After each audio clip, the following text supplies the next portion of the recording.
Ja, goedemiddag. Hier zijn we weer met hier zijn we weer. En dit keer met een vriendschapslegging. Een vriendschapslegging die ik ga doen met 36 kaarten van de Lenormand kaarten. En in dit geval Gilded Reverie heeft het gemaakt en Giro Marchetti heeft het getekend. En wat je eerst gaat doen is voor jezelf kijken, als het een vriendschapslegging is, kan je sowieso, jezelf, dus dit ben jij altijd, tenminste als jij een vrouw bent die de legging doet. En dan is dit je partner, ongeacht of het een man of een vrouw is, of ongeacht of jouw partner een man of een vrouw is. Ja, de klemtoon moet ik even goed zetten. Dus dit ben jij als je een vrouw bent en je doet de legging. En dit is dan je partnerkaart, nummer 28. En dan kijk je even voor jezelf hoeveel vrienden je hebt. Dat is zomaar een voorbeeldlegging, dus ik doe zo even zomaar wat. Stel je voor, je hebt bijvoorbeeld een mannelijke vriend. En die heeft als sterrenbeeld een tweeling, een weegschaal of een waterman. Dus hij is of een tweeling, een weegschaal of een waterman. Dan heb je de lelie. Dat geldt ook voor die andere sterrenbeelden, zeg maar, per 3. En dit is dan de lelie ervoor. Dus dan kijk je even, je schrijft even voor jezelf op. Oké, 30 is de lelie. Dat is een mannelijke vriend. Dat ga ik onthouden, want dat komt dan in de vriendschapslegging terecht. Ik zal zo wel uitleggen waarom en hoe. Je hebt dus een vriendin die kan dus een steenbok zijn. Nou, dan kan je deze doen. Ik zeg maar een vriendin die bijvoorbeeld waterman is. Dan doe je deze, nummer 9, de ruiker voor de waterman. Het kan ook zijn dat je zegt van ja, maar ik heb nog een vriendin en die is toevallig tweeling. Hoe doe ik dat dan? Want dan heb je dezelfde kaart. Ja, dat is niet zo handig, dezelfde kaart. Want dan kan op je ene vriendin slaan, maar ook op je andere vriendin. Wat doe je dan? Dan zeg je bijvoorbeeld, nou oké, deze vriendin is dan bijvoorbeeld de waterman, in dit geval. En dan kan je het kindje bijvoorbeeld doen, dat is maar net wat je wil, want dat is ook een jong persoon, dat gaat ook om een tweeling. En dan kan je die zeggen, nou dat is voor die andere vriendin. Dan heb je toch de keuze. Het ligt er net aan hoeveel vriendinnen je hebt en hoeveel mannelijke vrienden je hebt. Je kijkt gewoon op de kaart, waar staat het sterrenbeeld voor. En mocht er een dubbele kaart zijn, als dit geval, dan kijk je gewoon van, nou, welk plaatje vind je aantrekkelijk? Nou, in dit geval kan je ook gewoon jong persoon doen. Toevallig ook tweeling. Dus speel daar een beetje mee. En het kan ook zijn dat je daar helemaal geen problemen mee hebt, omdat het gewoon sterrenbeelden gewoon apart staan op de kaart. Nou, lang genoeg gepraat. Dit schrijf je even op voor jezelf van hoe dat zit. Bijvoorbeeld, deze is dan met een mannelijke vriend. Deze zijn dan voor de vrouwelijke vriendinnen. Die is voor je partner. Dat ben je zelf. Nou doe ik altijd bij de 36 legging, en dat hoef je helemaal niet te doen, maar ik vind het leuk, dat ik ze ook andersom leg.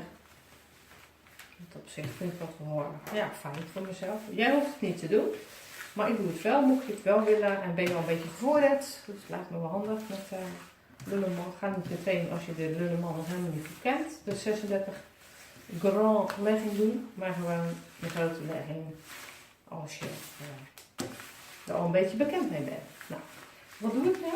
Ik ga ze dus heen, zeg maar zo wassen, heet dat. Dat doe je sowieso ook al elke keer als je kaart getrokken hebt. Dat is een ander filmpje, ga ik niet meer op door. Maar het is wel handig als je met grote legging even dat ook doet. Als je ze andersom wil doen. Wil je ze niet andersom doen, dan hoeft dat niet. Maar zorg wel dat even de energie van de vorige kaartlegging eruit is. Nou, als je voor je gevoel genoeg hebt gedaan, dan doe je ze voor je gevoel, als je andersom legt, even zo, voor je gevoel, doe je ze bij elkaar. Je kan maar net, welke kant je opdraait, ja, dat is maar net, het is gewoon intuïtie. Daar ga ik verder ook niks over zeggen, want ja, daar kan ik ook verder niks over zeggen. Dit ook, geldt ook van welke kant ze opdraait, is gewoon intuïtie, zo op. En dan doe je ook nog even gewoon schudden, tot je energie nog even lekker erin komt. En je zegt van jezelf, van, joh, dit is een vriendenlegging. En wat betekent dat? Dat er Ja, want eigenlijk kan je dan, ik had ook met een knipoog, maar vooral in het begin, dat je niet echt helemaal denkt van, oh jee, het komt zo uit. Kan ook wel, ja, weet je, nou, speel ermee.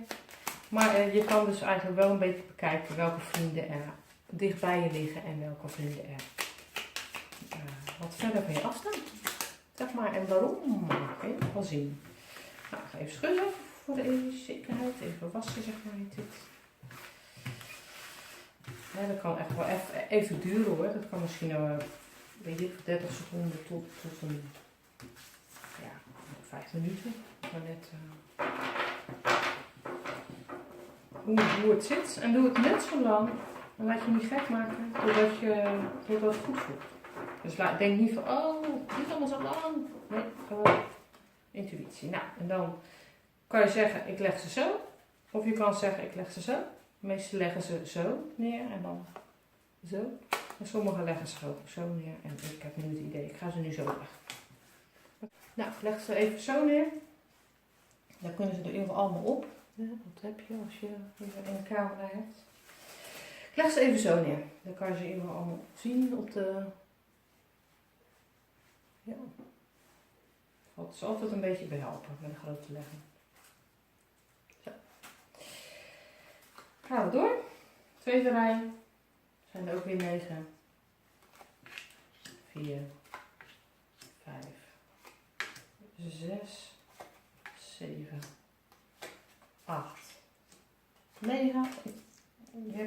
We zijn nog niet onszelf tegengekomen. Ja. Nu komen we eraan. Dit zijn wij. Tenminste als je een vrouw bent. 4, 5, 6, 7, 8, 9. En als laatste de man. 2, 3, 4, 5, 6, 7, 8. Nee, nou in dit geval, nogmaals, het is een voorbeeldlegging. Maar in ieder geval kan je er zelf ook wat aan hebben. Dus je hebt 36 kaarten, je hebt ze geschud. Je kijkt even of je ook kaarten andersom wil of kaarten niet andersom wil. Nou, in dit geval kijk je altijd als eerste waar ligt jouw persoonskaart. Nou, dat is deze. Dan kijk je ook even, dan tel je ook even, dit is namelijk het eerste huis. Dus 1, 2, 3, 4, 5, 6, 7, 8, 9, 10, 11, 12, 13, 14, 15, 16, 17, 18, 19, 20. Jouw huis ligt op nummer 20. Dus dat betekent dat wordt extra versterkt. Je kijkt even naar de positie dus van de kaart. Dus nummer 20 zou, als je normaal hier 1 zou leggen, 2, 3, 4 enzovoort. Dan ligt hier nummer 20, dus dat maakt het extra versterkt. Dat is dus dat je op het moment veel sociale contacten hebt met je vriendinnen. Dat je veel leuke dingen met ze doet. Dat je uitgaat, dat je wandelt, dat je, weet ik veel, dat je lekker uit eten gaat. Dat je kan het zo gek niet bedenken. Dat doe je dan met je vriendinnen en dat doe je best wel vaak. Nou, dat is leuk om te horen. Je kijkt waar je partnerkaart ligt. Nou, die partnerkaart ligt in voorbeeldlegging dicht bij je. Die ligt zo. En dat betekent gewoon altijd van, dat jouw partner gewoon dicht bij je is. Hij ligt wel andersom. Het kan zijn dat hij op het moment wat minder lekker in zijn vel zit. Of dat jullie relatie op dit moment ietsje minder goed verloopt. Maar in ieder geval, hij ligt erbij. Dus het is dus nog steeds een hele goede team. Als die er zo bij ligt, is dat goed. Mocht die er zo bij liggen, kan dat ook. Dus even schuin kijken, waar ligt hij? Het kan ook zijn dat hij naast je ligt. Dat is ook heel erg mooi. Of dat hij zo hier ligt, in het verlengde. Als hij maar echt zo of zo schuin of recht ligt, dan is het wel, dan zit je in dezelfde vibe, zeg maar. Nou, dan kan je dus voor jezelf kijken. Nou, dan kijk je ook van, nou, met je partner doe je ook veel sociale dingen op het moment, leuke dingen. En een van jullie kan een visser, kreeft of schorpioen zijn, vrouw. In dit geval, nou, dat klopt. In dit geval voor mezelf even. Maar goed, dus daar kijk je als het even als eerste naar.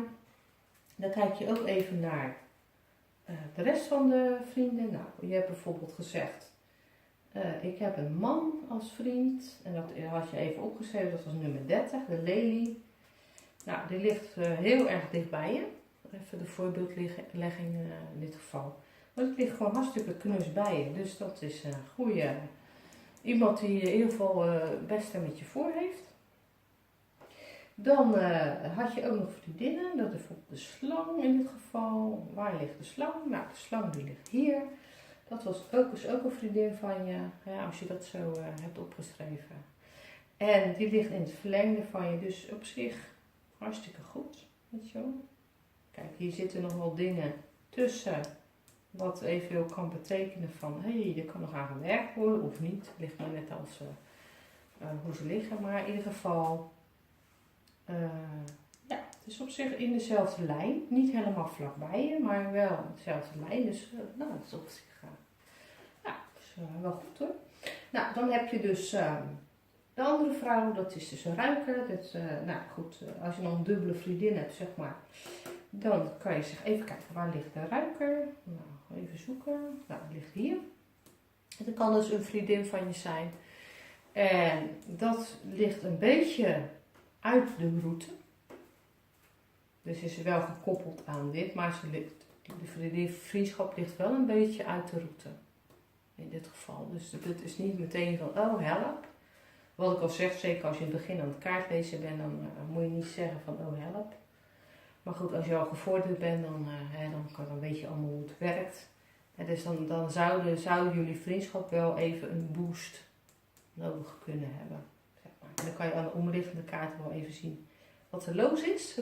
Wat je kan doen, is zeg maar ook nog kijken zeg maar, met deze vriendin hoe de schuine lijn loopt. Dus dat is dus dit, de slang, de boom en het boek.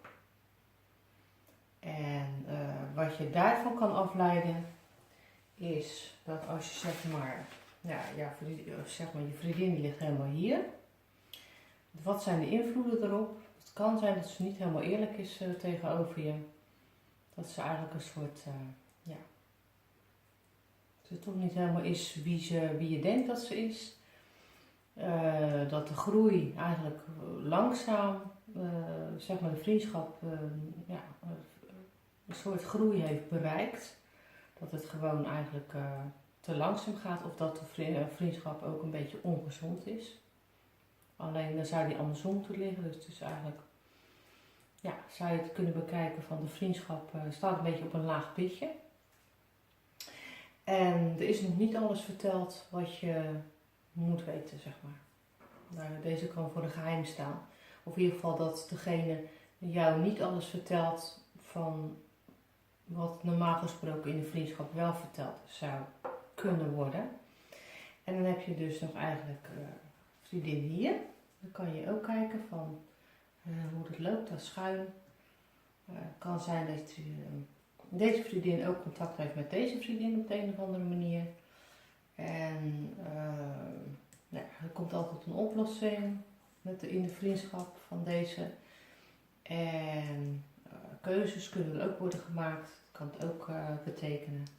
En je komt gewoon allebei uit een diep dal. En dat zal steeds beter gaan, zeg maar, met de vriendschap.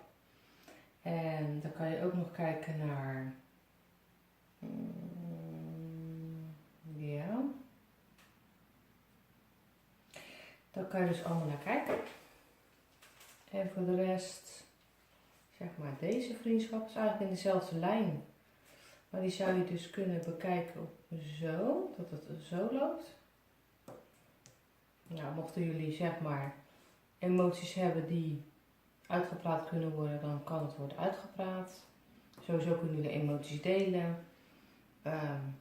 Alles wordt uitgepraat als er al iets mocht zijn, zeg maar. Want misschien is er niks, maar in ieder geval, mochten er problemen zijn, dan worden ze gewoon uitgepraat. En dan kunnen jullie samen ook weer een nieuw begin maken. Het kan ook zo zijn dat deze ligt voor jouw sterrenbeeld. Als jij een vrouw bent en je bent of vissen of kreeft of een schorpioen. Daar kan het ook voor liggen. Dus dat wilde ik je nog even vertellen, dat dat kan. Dat je dus naar de kaarten hier kan kijken van wat ligt er omheen. Welke kaarten liggen er omheen. Nou, dit is een metamorfose, weet ik dat.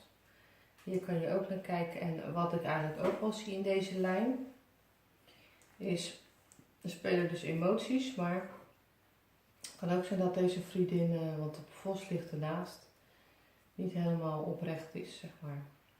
Dus in principe zou dat ook kunnen, dat het daar mee te maken heeft. Oké, dus zo kan je dus voor jezelf uitgaan van wat wel en wat niet. En dat je op een gegeven moment daar een duidelijk beeld van krijgt. En dat je van de plaatjes één groot verhaal kan maken. En dat je het ook bij elkaar kan brengen eigenlijk. En dat is het mooie van de vriendschapslegging. En zo krijg je steeds meer inzicht. Maar wat ik al zeg, begin er niet, absoluut niet met een grote legging. Als je nog maar net begonnen met normaal, want het wordt één grote brei. Dan kan je kan het beste gewoon elke dag 3 kaarten leggen of misschien elke dag een 9 kaartenlegging doen. Kijk op een van mijn andere filmpjes en dan kan je zien hoe je dat het beste kan doen. Terug. Nogmaals dus een voorbeeldlegging, maar goed, dan heb je een beetje een idee. Nou, dan heb je dus nog een andere vriendin, dat is de weg naar voren. Nou, bijvoorbeeld is een stier, nou, dan ligt ze dus hier. In het verlengde van jouw eigen persoonskaart. Hartstikke goed, niks mee aan de hand. En dan kan je hier ook alweer kijken, wat is er allemaal loos of niet loos. Dat kan je dan zien. Nou, dan hebben we nog de tweeling, dat is het andere, dat is deze. Die ligt ook wat verder weg. Op zich hoeft er ook niks mee aan de hand te zijn, die ligt gewoon in het verlengde. Maar die ligt wel een stukje verder weg, net zoals deze, die liggen eigenlijk allebei daar. Dus we zien dat je op het moment niet zoveel contact met diegene hebt, dat je die niet zo vaak ziet. Kan. En dan heb je ook nog, was het? Ja, dus die en deze en deze en deze liggen toevallig in het verlengde van elkaar. Nou, dit ben jij, dit is je partner en dit is weer mannelijke vriend. Nou, fijn, dus dat ligt ook mooi bij elkaar. En dan kan je dus voor jezelf kijken van zeg maar die ene vriend, dat ligt helemaal hier, dus dat zit wel gebakken. Die andere vriendin die ligt hier, wel goed in het verlengde. Maar misschien dat er met de communicatie iets mis is op het moment, of dat jullie net een goed gesprek hebben gehad met elkaar. En dat je keuzes hebt gemaakt in het gesprek. En dat het misschien even een stressgesprek was, maar dat het ook alweer is goed gekomen. Nou, want dit staat voor communicatie, dit kan staan voor stress of voor langzaam of snel. En dit kan staan dat je je eigen weg durft te kiezen.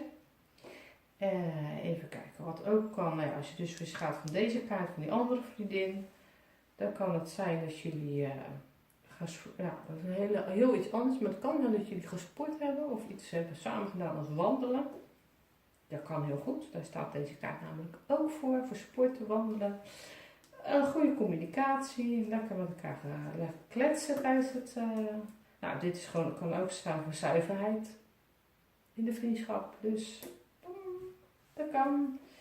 Nou, de manier is ook goed, hè? Dat is dus in dit geval kan het op jezelf slaan. Bijvoorbeeld je bent kreeft, dan kan het op jezelf slaan. Vaak uitgaan, goede binding met je partner. Het ligt ook de anker, dat is dus ook hartstikke goed. En dan, even kijken hoor, dan hebben we nog de andere vriendin. Dat is een ruiker. Nou, wat is daar dan mee? Dan kan je dus allemaal dit meenemen. Het kan zijn dat even een kink is gekomen in de vermeerdering van de vriendschap.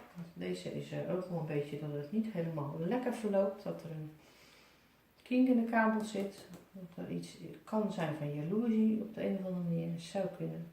Dit is vermeerdering van de vriendschap. In dit geval kan het ook staan op vermindering juist van de vriendschap. Hoewel hij staat niet, ligt niet andersom. Nou, dit is ook weer kiezen van wat ga je met de vriendschap doen. En het kan zelfs zijn dat een vriendschap een beetje stress geeft in de communicatie. Toch is die vriendschap op de een of andere manier wel zuiver, dus het kan wel oké zijn. Nou goed, dat kan je dus allemaal meenemen, al die dingen wat tussen jullie in ligt. Ja, kan daar wel echt wel een verhaaltje van maken. Nou, die andere vriendin, dat is dus mooie kaart, hartsvriendin, hartstikke goed, hartstikke leuk. Dus dit kan te maken hebben met een vriendin die je nader aan het hart ligt. Een vermeerdering wel in de vriendschap. Die kaart ligt er, dus dat is gewoon mooi. Ja, dat kan zelfs betekenen een metamorfose. Omdat deze kaart erbij ligt, durf ik te houden op de gok. Dat het een metamorfose kan zijn in de vriendschap. Dat een vriendschap nog meer diepgang gaat krijgen. Nou, dat kan zijn zelfs dat die vriendin gaat zien of ontmoeten of ook contact mee heeft. Want ja, het ligt in het verlengde. Dat weet ik dan even niet te peilen. Dat kan ook zijn dat ze die vriendin elkaar snel gaan zien. Dat kan ik dan wel weer ruimen, zeg maar. Want dit kan ook staan voor langzaam of snel. En in dit geval ligt het gewoon zo. Dus dan zou het snel komen. Communicatie tussen die twee meiden. Nou, kan ook. En zuiverheid. Nou, oké, dat is allemaal weer zoals ik het begrijp. Dan hebben we nog even kijken. Die vriendin hebben we gehad. Die vriendin hebben we gehad. Die vriendin hebben we gehad. En die vriendin hebben we gehad. En die vriend hebben we gehad. En ik en tenminste of jij in dit geval. Dit ben jij. En die vriend hebben we gehad. Dat ben jij. Dat is je partner. Dus in dat geval, je kan ook even kijken naar de hoekkaarten. De 28. De lijkkist. Relatie. Hoe is het mogelijk? En de brief is contact hebben met elkaar. Nou, wat doe je dan? Ja, of je moet echt als een idioot kunnen hoofdrekenen. Maar dat kan het niet. Dan tel je ze bij elkaar op. Je stelt 8 bij 5. De lijkkist bij de ring op. En dat is dan 33. Nou, 33, er komt een oplossing. Er komt een oplossing in je vriendschap. Mocht er nou zijn dat je een van die vriendschappen een beetje botert, niet zo goed botert. Komt een oplossing. Dat is 33. Nou, 33 en 27, dat tel je gewoon meteen bij elkaar op. Dat is makkelijk. Dat is 10 en dan 1 onthouden. 4 is 60. 60 min 36, want je trekt natuurlijk altijd, door even zo, dan kan je het zien. Ik weet niet of het net te zien is. 60 min 36 is 4 en dan 5 en 24. Dat is dus hard, dat is dus toch wel een hele goede vriendin, toch? Want het is een hartskaart komt eruit. Dus dan heb je, die heb je opgeteld, die heb je opgeteld, die heb je opgeteld. En dan kun je ook nog de 28 optellen, 24 en 28. Dat is 32, 3 onthouden, 5, 7 is 7. Ja. Min 36 is 36. Nou. Die staat vaak voor een nieuw begin of een einde. Het kan zelf zo zijn. Ik zeg al, neem het niet te zwaar. Zeker als je in het begin dit soort dingen doet. Het kan zelfs betekenen dat er een einde komt aan een van de vriendschappen. Kan. Dat deze het ligt. En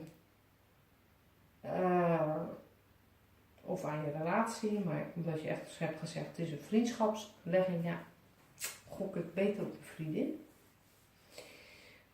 Kan. Ja, dat zou de toekomst wijst het voor je uit natuurlijk. Nou, een relatie. Dus kan een einde zijn van de relatie. Dat je daar een brief van krijgt, of in ieder geval, of dat ze je samen door het gesprek komt en dat ze denken, nou, het gaat gewoon niet worden. Het kan zelfs te maken met een man, maar ja, dat staat voor je partner.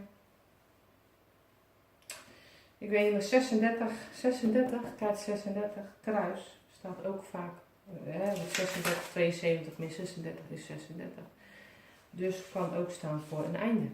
Want als er dubbele inkomt, ja, dan kan je ook kijken, waar staat er 1 voor, dit hier staat, als je een kaart hebt 1 tot en met 36 en hier is 1, staat ook weer voor een bericht. Nou, dat is ook voor een bericht. Dus, Als je deze hebt, 9, en ruiken, dan is het vaak van dat er iets jouw kant op komt. Ja, zou ook dat bericht kunnen zijn. Dus in de hoekkaart, die zijn echt heel belangrijk. De hoekkaarten, die zijn super, super, super belangrijk. Dat is vaak waar het echt om draait. Nou, in dit geval kan het zijn dat er dus een vriendschap uitraakt.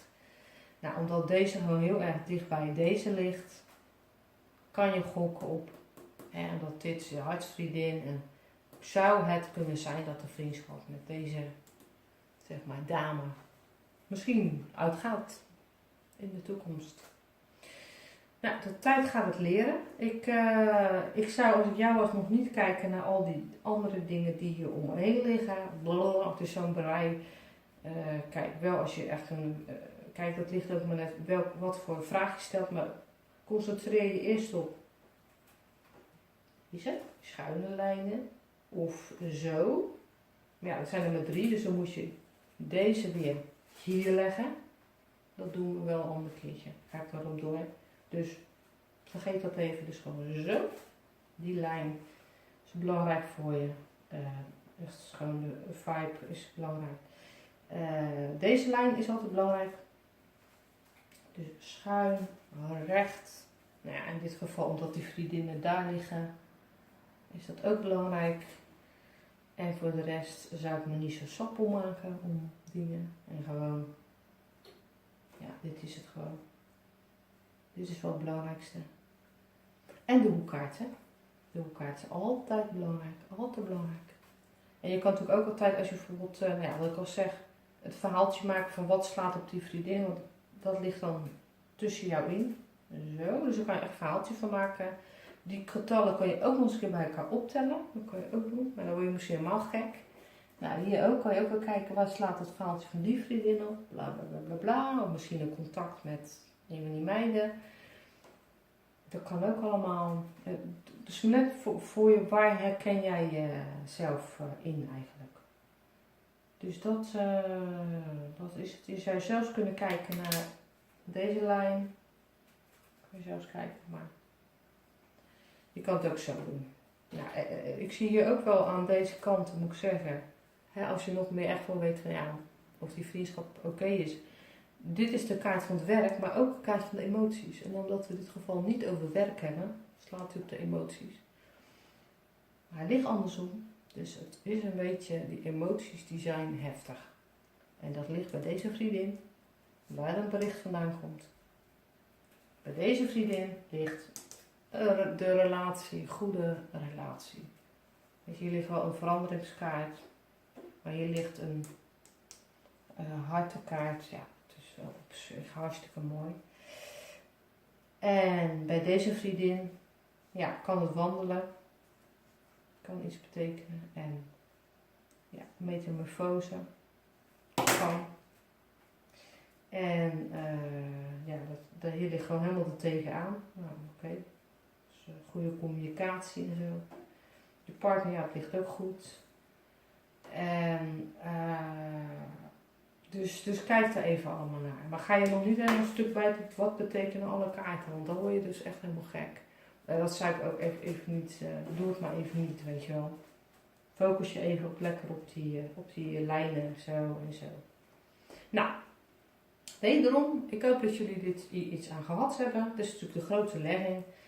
Het is allemaal een beetje wat moeilijker, maar wel interessanter vaak voor mensen. Want er wordt heel veel filmpjes, vinden mensen gewoon heel interessant.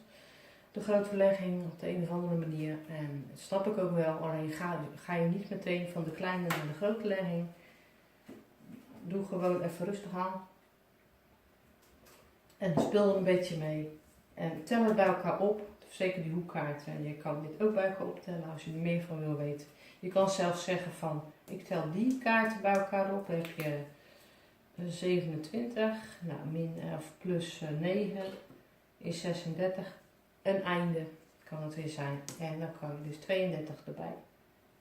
32, ja, 36, 32, ja, 36 is al. Kijk, dan kom je achter 60. Hè, als je dat bij elkaar optelt. En dan doe je dus 36. En dan komt het natuurlijk weer uit op 32. Ja, dus dat maakt eigenlijk helemaal niet uit. En dat is geen emoties. Dus die emoties die spelen ontzettend een rol. En dat het eventueel uit kan gaan. Ja, dat kan. Goed. Nou, mochten jullie zeggen, potverdikke me, het gaat me allemaal veel te snel. Ik snap er niks van.